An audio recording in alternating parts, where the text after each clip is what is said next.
But unlike Sicily, where there were only 2 German divisions on the whole of the island when the Allies landed on the 10th of July, there's 19 in Italy, of which 8 are in the southern part, kind of in around Rome or somewhere in the south of Italy, and which can very quickly be redirected to Salerno if you're not quick about it.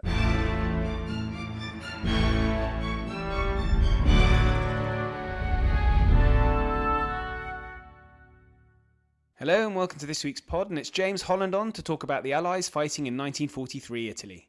James joins to talk about his book, The Savage Storm, which tells the story of the campaign that came in the autumn after the capture of Sicily and the summer of 1943.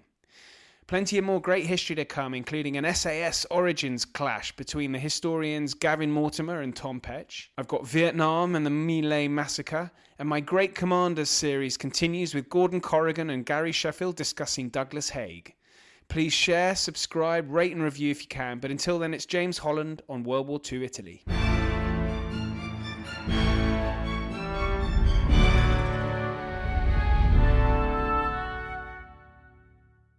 James Holland, welcome back to the podcast. Thank you very much for joining me. And we're here to talk about your new book, The Savage Storm, The Battle for Italy, 1943. Oh, well, thank you very much for having me back on.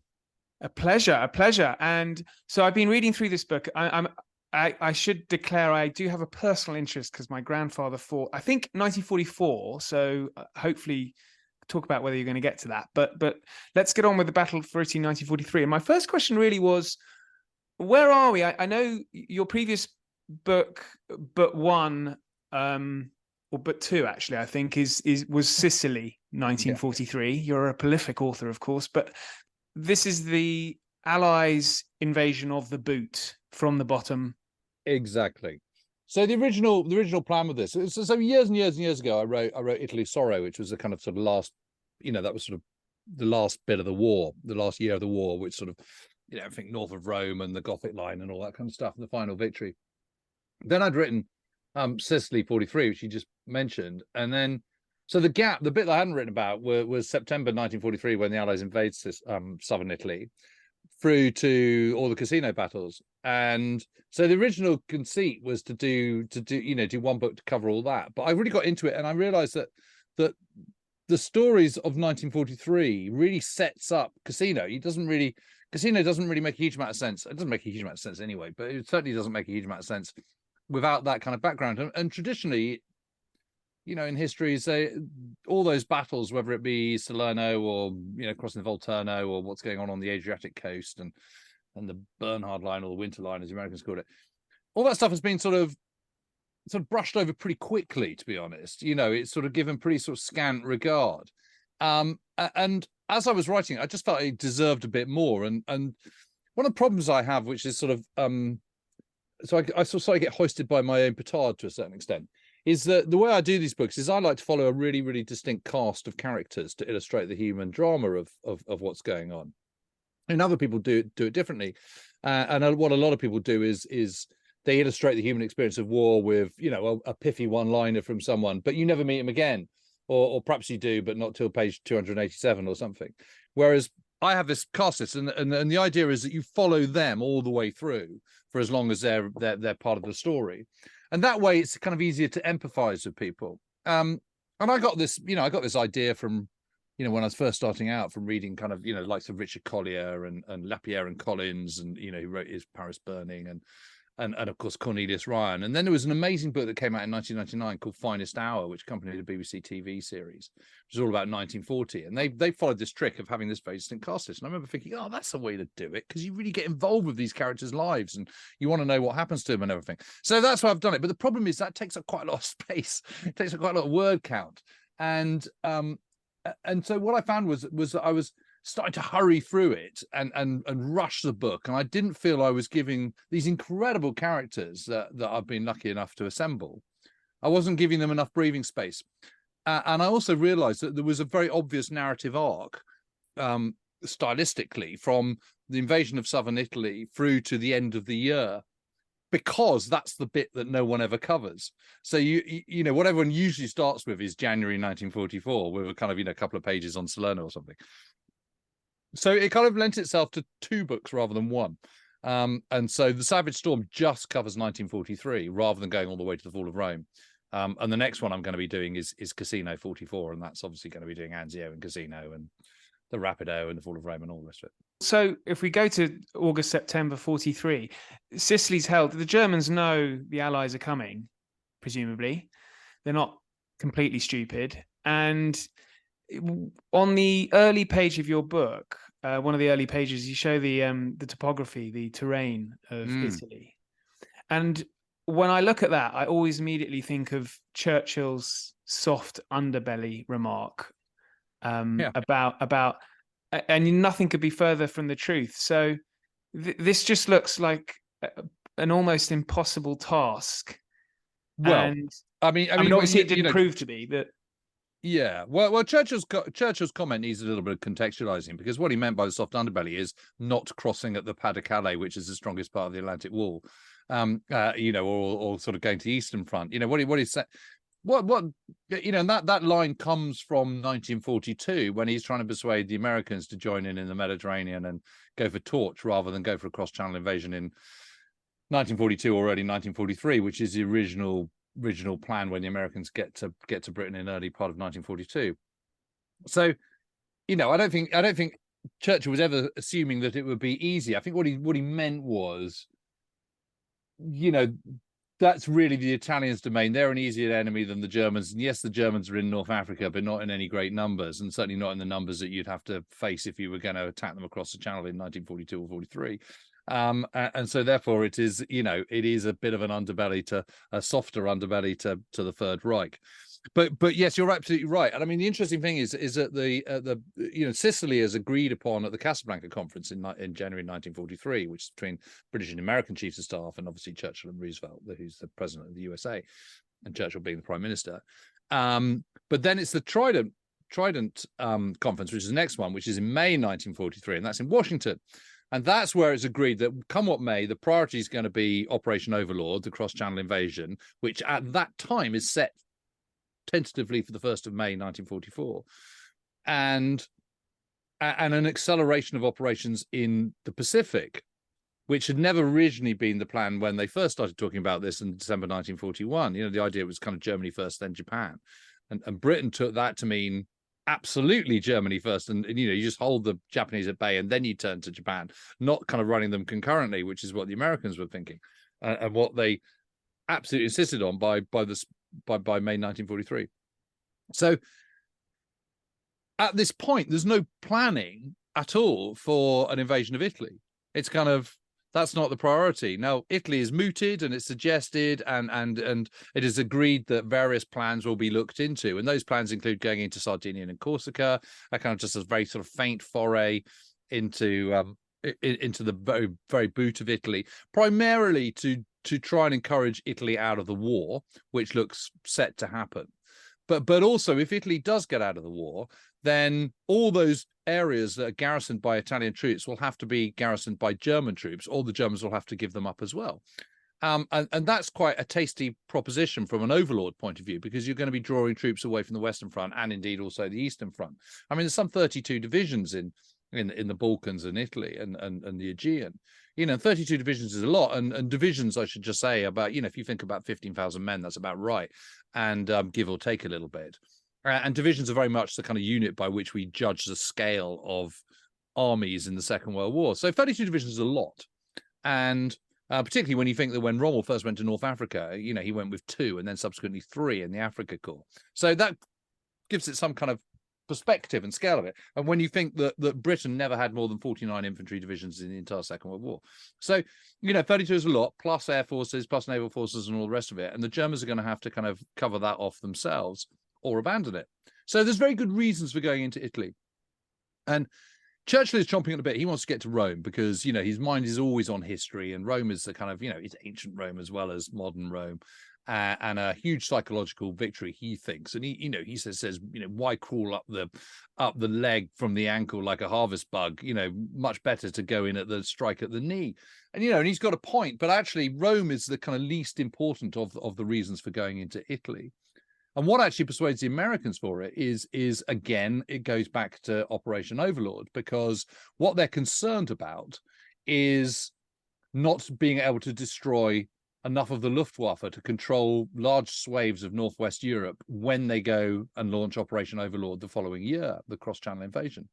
And the reason you want to do that is because the moment that you land in Normandy, the cat is out of the bag. And then it's a race to which side can build up troops the most to a decisive level. And obviously the Allies are going to have overwhelming numbers, but they're going to be back in the UK and they've got to get across the channel and across the seas and stuff of limited amounts of shipping, vast amounts of shipping, but still limited to what they would ideally like. Whereas the Germans are already on the continent. So the way you slow down the Germans is by destroying all the bridges and marshalling yards and railway lines and all the rest of it. But the only way you can do that is by bombing at very low level. And that requires medium bombers, twin engine bombers and fighter bombers and stuff to do this low level operations. But you can't do that if you've got the skies full of Messerschmitts and Fokker-Wulfs. So you then have to destroy a vast part of the Luftwaffe before you can even attempt that. And clearing those skies is an absolute prerequisite for Operation Overlord. So how do you destroy the Luftwaffe? Well, you go and attack the aircraft factories, but the aircraft factories are not in the Ruhr, in the western part of Germany, like the industrial heartland. They're down in the south and in Austria and, in southern Germany, in Bavaria and Wiener Neustadt and Augsburg and these kind of places. And the problem is that that's beyond the range of fighter escort for the bombers. And every time they try it, they try and send bombers in daylight to hit these targets without fighter escorts. They get absolutely massacred. And they actually, one of the big massacres is on the 17th of August, which is the very same day that the Allies capture Sicily, 1943. 315 heavy American bombers go out to hit Schweinfurt and Regensburg. And they get absolutely hammered, and 60 of them are shot down, and a further 120 are really badly damaged, and so on. And these are unsustainable losses. So how do you get around this problem? Well, one of the ways you get around this problem is by tightening the noose from and bombing from a different part of the world, and that different part of the world is Italy. And at Foggia, which is about a third of the way up the leg on the Adriatic coast, there's a very rare bit of flat ground in Italy, and you can have loads of airfields there. And you can put heavy bombers in there, 4-engine strategic bombers, Liberators and B-17 Fire Fortress and all the rest of it. And from there, they can attack Ploesti in Romania, which is the Germans' only source of real oil and fuel, but also Wiener Neustadt and Augsburg and those factories in southern Austria. So suddenly there is this very pressing extra reason for going into Italy. And that's what makes the Allied chiefs of staff convinced that rather than just a little sort of foray into Sardinia and into the toe, that actually they should do exactly as Churchill suggests and strike at the knee. And striking at the knee means going in around, somewhere around Naples. But you still need air cover when you're doing an operation like that. So the closest they can get is the big long beaches south of Salerno, which is about 20 miles south of in turn south of or 30 miles south of Naples. And that's how this escalates. But the problem is they don't have enough shipping by this stage to be able to do what they want to do on the scale that they need to do to absolutely guarantee success. And therein lies the whole problem with the Italian campaign. It's kind of, there's very good strategic reasons for doing it, but the Allies don't quite have the support that such a campaign requires. And that's the heart of it. And the heart of it goes back to shipping, because although US is that landing craft, or this is assault craft, but it's also combat loaders. So this is troop ships and so on. But it's primarily assault craft, so landing craft. Landing ships, landing craft tanks, landing craft infantry, all these kind of things. There's different scales. There's Higgins boat, which is the classic Omaha Beach one, the small one with just a sort of platoon of men. But then there's a kind of 50-meter long landing craft tank and infantry, and then there's a landing ship, which are the big boys, and they're kind of 120 meters. They're bigger than a destroyer, and they can take serious amount of supplies, and they can just land straight on a beach. You don't need a port for them or anything. You just go straight there. But the problem is, although they've got lots of them, obviously, if you're accelerating operations in the Pacific, you need a lot of landing craft. They absolutely, all those sort of attacks on atolls in the middle of the Marshall Islands, the Gilbert Islands, all these kind of stuff, they all require huge amounts of shipping, because the Pacific is necessarily an amphibious campaign. And then you need to kind of train for Overlord and all these landing craft that have been involved in Operation Husky, the invasion of Sicily. And there's been 1,743 of them. they're being used every single day. They're not just being used for the day of the launch of the invasion. They're used all the time. They keep beetling back and forth, and every time you hit the beach, of course, you're clanging the landing craft against the ground and against the edge of the shore and all the rest of it. And it takes its toll. And all this stuff, you know, they need servicing and they need overhauling, and you know, they need time in the dockyards and all the rest of it. So what that means is that for Italy, there is really seriously limited amounts of assault shipping available. You know, there's 268 for Operation Baytown, which is the planned little foray across the Straits of Messina, which are only a couple of miles wide between Sicily and the Toe. And that means the maximum force you can send over is 2 divisions, which is kind of not really enough. And then for Avalanche, Operation Avalanche, which is going to be the main event, which is going to happen 6 days later on the 9th of September, 1943, they've only got 359. And 359 might sound like quite a lot, but it just isn't. It means they can only land 3 divisions in the initial wave, 1 more kind of hovering out at sea, and a few special forces to secure some passes. But unlike Sicily, where there were only 2 German divisions on the whole of the island when the Allies landed on the 10th of July, there's 19 in Italy, of which 8 are in the southern part, kind of in around Rome or somewhere in the south of Italy, and which can very quickly be redirected to Salerno if you're not quick about it.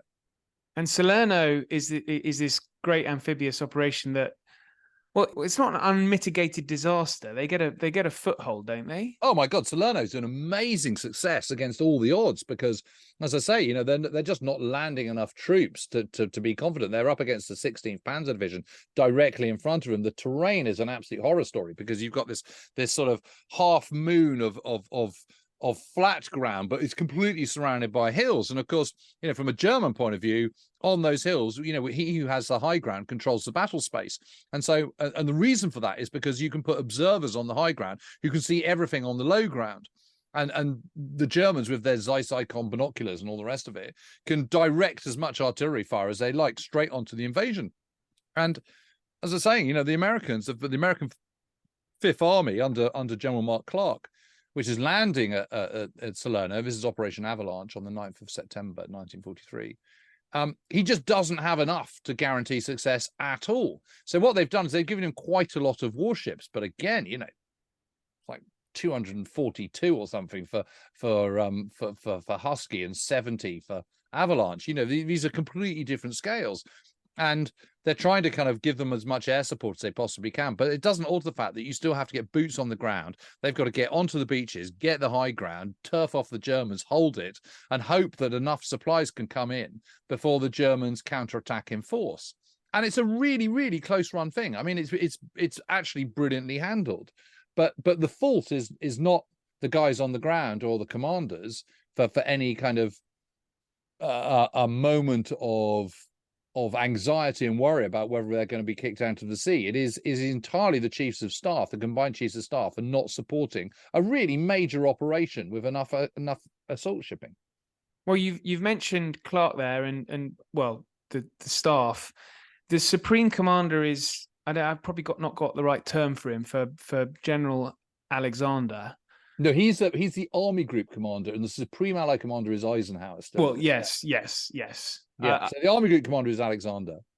So Alexander, under him, he's got Fifth Army, US Fifth Army, which has lots of British troops in it, but is under Mark Clark, and that's ostensibly American. And then you've got Eighth Army, which has, you know, Canadians and New Zealanders and Indians and all sorts, as well as British, under Montgomery. Yes. So I wanted to ask you a little bit about Alexander, because he often gets ignored when talking about commanders during World War II. We know a lot about Slim. The podcast is a huge fan of Slim's. And then of course Monty, but Alexander, I always hold a little bit of a flame for him. Yeah, me too. I'm a big fan. I think he's absolutely terrific. He's a master. Really, he doesn't really sort of gets all the big decisions right, I would say, and you know, he plays a pretty steady hand. You know, he's incredibly charming. He's a man completely devoid of personal ambition. You know, his ambition is just to do his duty and do the right thing. You know, which is very laudable, I think. You know, he speaks something like 7 languages. He's the most combat experienced commander on any side in the Second World War. He had a very successful First World War, didn't he? He absolutely did. Yeah, he's commanded troops in battle at every stage of the rank, of every rank. He's also the only commander to commanded both sides effectively, because he commands German troops of the Baltic Landwehr in the Russian Civil War in 1920, when he set up there up to the Baltic states. So he's hugely experienced, and he's a very, very sort of deft hand. He's the last man out. He's literally the last British soldier still standing to leave Dunkirk in beginning of June 1940. He oversees a retreat of the Burma force from Burma into across the Irrawaddy into India, northeast India, in May 1942. Then takes over as commander-in-chief of the Middle East in North Africa, and says, right, no more reverses whatsoever. We will never have a reverse. We're just going to make sure we front load everything so that we can win, and that absolutely is the case. When he's brought in to be army group commander in Tunisia, he absolutely just grips the show immediately and turns around the fortunes in a matter of 10 days. Everyone loves him. All the Americans love him. Everyone likes him. He's just consummately charming, and he's always well turned out, isn't he? Very well turned out. Yeah, he believes in kind of a general should look kind of spick and span. Doesn't go with this sort of slouchy look. But that's, I don't think he would judge Monty, for example, or someone else for not looking like him. But that's just the way he's brought up. He's a really, really amazing guy, and the reason he doesn't get the press he often gets is because he had gargantuan amounts of responsibility, and it's very easy when things don't go 100% right to kind of sort of point the finger at the army group commander, because ultimately he's in command. But I think also because he wasn't a man who blew his own trumpet. He wasn't he didn't keep a diary. He didn't sit around sort of courting the press or anything like that. So, these people sort of go a little bit under the radar, but more power to him for that, frankly. Well, I'm just loving him more and more now. Yeah, he's great. He's absolutely great. He's actually, funny enough, I've got a commission from about 10 years ago to do the authorized biography of him. I'll tell you one little story actually, because I've been in touch with his sons and got a whole load of material. I've got loads and loads of material on Alex, but some of them are his letters that he sent back to his sons during the war, and his sons were sort of under 10 at this point, and they're all illustrated with lovely little. He was a very, very good artist as well, and they're all illustrated with little cartoons and pictures and all the rest of it. And there's one time which is he's writing, and I think it's March 1944, so this is the height of the casino battles, and he says, how are you, children? I've been wondering, it might be nice to have the pitter patter of a little baby about the place, but please tell Mummy not to do anything until I get home. It's just so charming, it's just so funny and just. I would love to have met him. I mean, I really would have done. And his judgment is pretty good. He certainly in 1943, you can't really fault him. I mean, the difficulties that they run into in the Italian campaign are not of his own making. They're all to do with supply issues. And the supply issues are really at the fault of the combined chiefs of staff. And it's interesting because General Marshall, who's the chief of staff of the U.S. Armed Forces, he says at the Trident Conference of May 1943, he says, once undertaken, an operation must be backed to the limit. And what he's talking about, of course, is Overlord. But it equally applies to Italy, and they are not backing their own mantra. Well, one thing that comes across in the book is your empathy for the infantrymen, and on both sides, really. I mean, yes, and the civilians, I'd say as well. Yeah, but I mean, with these lack of resources, it just makes the job doubly hard. And then on the German side, their motivation for fighting. At some point, I remember reading in the book, it's speculating on their motivation, really, which. I mean, it's clear that totalitarian regime, they're going to be treated more harshly than the Allied army if they're not as keen as they should be. Yeah, that's definitely true. But by the same token, morale still is important. And it's interesting, I mean, and I think by this point, second half of 1943, the Germans know that they're kind of sort of massively up against it. We've had the Goebbels Sports Palace speech about, are you ready for total war and all this kind of stuff. And they've also, they're seeing the levels of destruction in Italy, and they're thinking, is this what's going to happen to Germany if we're not careful? So one of the guys I follow is a guy called Jörg Zellner, who's a battalion commander in the 44th Hocken Deutschmeister division, which is an infantry division. And his diaries are just incredible because, you know, he talks a lot about, oh, this war is so crazy, it's so mad, it's so pointless, it's so ridiculous. Why are we doing this? We're all going to die. It's all awful. And then, but the next minute, he's sort of trying to justify why he's still fighting, and he says we don't have any choice. You know, what is the alternative? You know, I've got family back home. I've got to try and protect them. You know, I can't do anything but fight. That is all we have left, because otherwise Germany is going to become what Italy's become. And he's full of kind of sort of angst and anxiety and worry and heartbreak and heartache and all those sort of things. And you know, it's hard not to be moved by it, to be perfectly honest. You know, it's really very affecting. Well, what were the kind of casualties that were being? Well, they're absolutely terrible. I mean, you know, the thing is, these Allied armies that, you know, they've got, you know, and also the German armies to a slightly less extent, you know, there's a lot of them over there because, you know, you need supply troops and maintenance troops and, you know, service troops and all this kind of stuff. The number of actual infantry is in the big scheme, you know, actual fighting riflemen is comparatively small in the big scheme of things. But the burden on them is absolutely huge because the Allied way of war by 1943 is to use air power and firepower and mechanization to do a lot of the hard yards for you, so that you don't have to use, you know, get yourself in a situation where you're having a sort of massive slaughter like you did in the First World War. You know, they're trying to sort of resist the urge to be very infantry heavy. But the trouble in Italy is, at the beginning of October, it starts to rain, and it rains every, you know, 50% of the time for the rest of the year. And the roads in Italy are, you know, the population is about 40 million, and most of the populated areas are in the valleys rather than high up in the mountains. Not exclusively so, but mostly.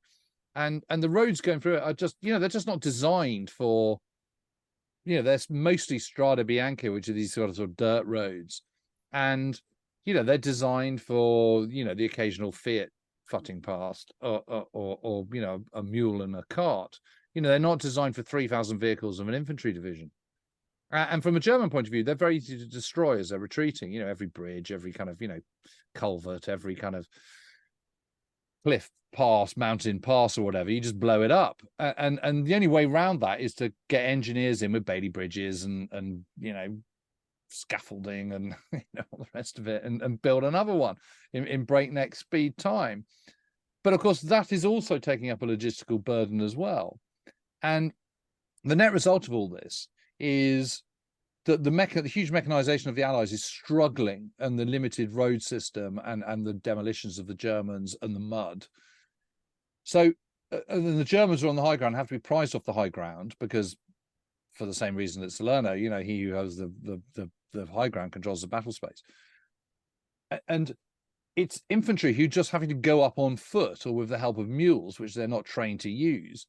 That's how they do it. And it's just a huge level of expectation is put upon these men who haven't been trained in that particular type of warfare. And they've just got to slog their guts up it through the rain, through the mud, through the misery. And of course, mountain warfare is particularly brutal because the soil's very thin. And where the soil's very thin, any shelling gets exaggerated in its destructive effect, because you've got more shrapnel going everywhere. And if a shell lands on the beaches at Dunkirk, it can bury itself in the sand and doesn't cause that much damage in the big scheme of things. Whereas, you know, on an open mountainside, you're getting the shrapnel effect, but you're also getting the effect of splinters of, you know, razor sharp splinters of rock. So it's just an absolute horror story. And really, that they get through this incredibly strong defensive position of the Bernhard Line, or the Winter Line as it's known, which is about sort of 80 miles south of Rome, by the end of December, is pretty impressive, really, when you consider the terrain and the conditions and the kind of limitations on what's going on. Because all the time that the Allied armies are trying to push their way north, the Allies are also building up the strategic air forces around Foggia and all those airfields that they're building there. I mean, you know, by the 25th of November, 1943, the Americans have constructed a gas pipeline that can take 160 thousand gallons of high octane fuel every single day and take it 25 miles from the coast to Foggia. I mean, that's an amazing engineering feat. But again, all that stuff is having to happen at a cost. You know, what you're finding is that the air forces are basically pitted against the ground forces in competition for shipping space and trucking space and all the rest of it. And to make matters worse for the armies, the Allies decide to increase the size of what's going to become the 15th Air Force, Strategic Air Force, from 6 bomb groups, which is, 3 bomb squadrons, to 21. And that's not necessarily the wrong decision. It's just there was a price to pay for this, and you can't have everything. And the truth of the matter is the Allies are in a hurry. Overlord has the primacy, so this is a secondary theatre to Overlord, even though Overlord hasn't happened at this time. And it's a support campaign effectively, but the Allies are in a hurry. They want to win the war. They want to get it over and done with, and so they're always constantly trying to do more than they've got the equipment to do, even though they've got vast equipment by compared with, say, the Germans, for example. Well, I just wanted to ask about the German commander, actually, because we've spoken about Alexander, but Kesselring is, I guess, his counterpart in Italy. But I mean, I know reading the book, you're not as impressed by him as many are. No, I think he's pretty awful. I mean, I've spent a lot of time on Kesselring over the years. I mean, he just crops up like a bad penny in all the books I seem to be writing. And the thing is, he's got so the original plan for the Germans is to should the Italians bug out of the war, which of course they then do, is to overwhelm all the Italian armed forces, snaff them all up, send them back to Germany as slave labor, and garrison the areas that the Italians have vacated themselves.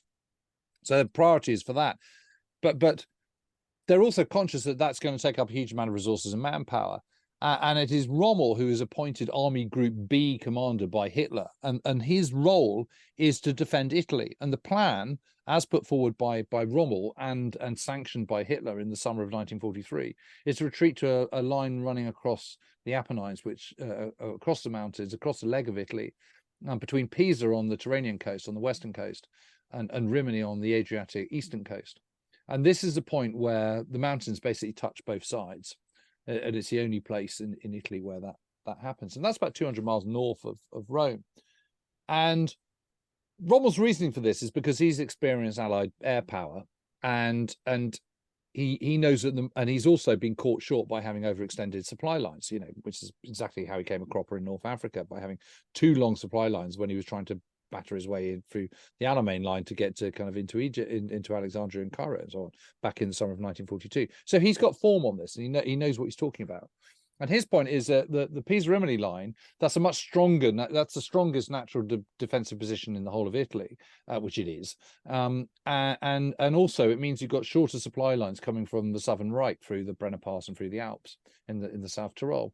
And this is a very good idea. And Hitler agrees with this and gives him the bulk of the divisions that have been poured into Italy at that time. Whereas Kesselring is told to just sort of hang in there for the moment, having been the overall commander of German forces in the Mediterranean during the Sicily campaign. But Kesselring thinks, well, no, that's crazy. We should defend the whole of southern Italy. So he's absolutely determined that should the Allies attack, he's going to defend and kick them back into the sea. So when the Allies cross the Straits of Messina with just a couple of divisions in the 3rd of September 1943, he's only got a skeleton force there in the very toe of the boot, which is the 29th Panzer Grenadier Division, and they're just basically doing demolitions and blowing up bridges and culverts and mountain passes and stuff. And what he decides is that he's pretty sure that the Allies are going to land somewhere further up the leg, and he's right about that, but he's not quite sure where. And so he's slightly hedging his bets, but he's determined that once they do land and show their hand, that he's going to counterattack with full force. And what happens is he overwhelms the resistance in Rome by D+1, which is the 10th of September, the day after the avalanche landings at Salerno.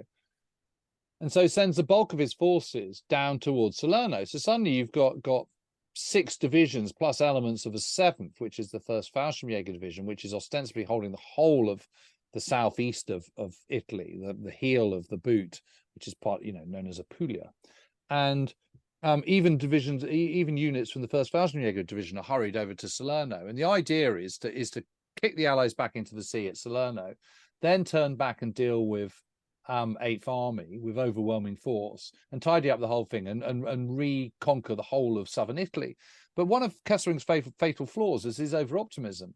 He thinks that's viable and that's possible. And so he chucks all his eggs in one basket at Salerno, and it fails. It doesn't work. It's a catastrophe for Kesselring, and it's a catastrophe for the Germans because as a result of that, they've taken their eye off the ball, and the Allies have actually don't need assault shipping to get into Taranto, which is an intact port, and so they just land troops straight in there. And the Fallschirmjäger division are not strong enough to do anything more than just do a few rear guards and a few demolitions. And what that means is that Kesselring is forced to abandon the Salerno bridgehead on the 17th of September, and 10 days later, the whole Foggia airfield complex falls to the Allies. Now, that's the single most important bit of real estate in the whole of southern Italy. So once you've lost that, there's no point in continuing to fight south of Rome. I mean, apart from the psychological value of having Rome, but that is outweighed by the necessity of building up your strength and getting up to the north of Italy as quickly as possible, albeit with rear guards and holding up the Allies as much as you possibly can. But fighting a really long, aggressive, attritional war south of Rome makes no sense whatsoever. The problem is Hitler's been quite impressed by what Kesselring has done, kicks Rommel off from Italy over to Normandy, and says to Kesselring, okay, right, yeah, I want you to now fight for every yard. And if there's one thing that any German general should fear, it's a Hitlerian spotlight being on them, because their room for maneuver is completely lost. And the only way that Kesselring can keep hold of the Winter line, the Bernhard line, and the subsequent Gustav line, which is just behind it, it's like a sort of double lock system of defensive walls going across the entire leg south of Rome. The only way he can do that is by constantly filling gaps and firefighting with his units, which means splitting up his divisions left, right, and centre, and actually even splitting up regiments, which are 3 battalions of infantry, to what we would call a brigade over here, and so shifting them into penny packets. And when you do that, you just lose all cohesion. You lose unit cohesion, morale takes a massive dip, all those sort of things, and it's a disaster. And as I say, for kind of very limited benefit, really, in the big scheme of things.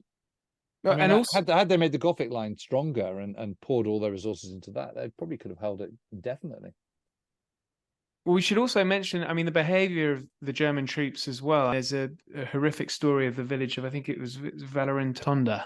Yeah, Valerentonda, yeah. I mean, because Kesselring ultimately ends up in Nuremberg and is convicted and escapes death, doesn't he? But yeah, he was just not he was very lucky because he was he's kind of called a good German. No, I know, and smiling Albert and all this kind of stuff, and it kind of masks quite it's a very sinister side to him. I mean, the number of civilian massacres in Italy on his watch are they're legion. I mean, really, really, really bad. And also, don't forget, he's a Luftwaffe field marshal. He's not a ground force commander, and it's very clear that a lot of the senior commanders, army commanders in Italy, have no time for him whatsoever. That's also not a good situation to be in. They sort of mistrust him and stuff. His judgment just isn't very good. Is the bottom line. And he's a ruthless so and so. Well, I also wanted to ask you, because during this time, I forget the exact date, but you have the Tehran conference. Yes. And Stalin's chomping at the bit, isn't he? Because he wants the Allies to do a lot more. Yeah. Is he in any way impressed by the campaign in Italy? Well, he's not unimpressed by it, but he says the priority has to be Overlord. That's his priority. And what he also suggests them is that they need a two-fisted attack, that they need to fight across the channel, but also do a landing in southern France, concurrently. And this is something that the Allies hadn't really considered, but they then subsequently agreed to, and that also has very big ramifications for the Italian campaign. Because most of those troops that are going to land in what will become known as Operation Dragoon in the middle of August 1944 have to come from Italy. And I'm sort of fast forwarding here because it's not in this book, or indeed not even going to be in Casino either. But having taken Rome on the 4th of June, finally captured Rome on the 4th of June, they have this sort of momentum with them. The German 14th Army has largely been destroyed, and the German 10th Army has been very, very badly mauled. And there's absolutely no question that they could have got through the Gothic line that summer, which is the Pisa-Rimini line. But at that crucial moment, just as they're kind of, got the winds in their sail and they've got momentum, they have to pause, and 7 of their divisions have to be taken out of the line to go to Dragoon, including the French ones, who are the kind of best trained troops for mountain warfare. So, I'm not saying it's the right decision or the wrong decision, but Italy is always playing second fiddle to Overlord and to the main effort, which is defeating France and getting to the bulk of getting into Western Germany as quickly as possible. I suppose. I mean, it always plays second fiddle historically, really, doesn't it? Doesn't it? Yeah, As I guess well? so. Well, maybe not in Roman times, but No. Yeah, I yes, mean, I'm but purely certainly World War Second War, II, yeah, British yeah, Allied. Yeah. yeah, definitely. Well, this has been fantastic, James. Thanks. And so, you're going for Casino next. My Yep. grandfather commanded the Duke of Wellington's at Amazing. Anzio. Wow. There is a plaque on the seafront at Anzio mentioning that fact. Wow, that's incredible. The Dukes, yeah. So, and actually, I think the Duke of Wellington was killed at Salerno. I've been to his grave. Yeah. I believe it was. Yeah. So yeah, very much looking forward to that. But Savage Thank Storm you. is very striking cover. It is. Yeah. No, I'm very happy with that one. Well, thanks very much, James. Best it. All right. Good to talk to you. Thanks for having me on again. No probs. Cheerio. Thank you very much for listening. Please share and subscribe. Next week, it's the Melee Massacre and a bonus on Goths v Romans. But until then, thank you and good night.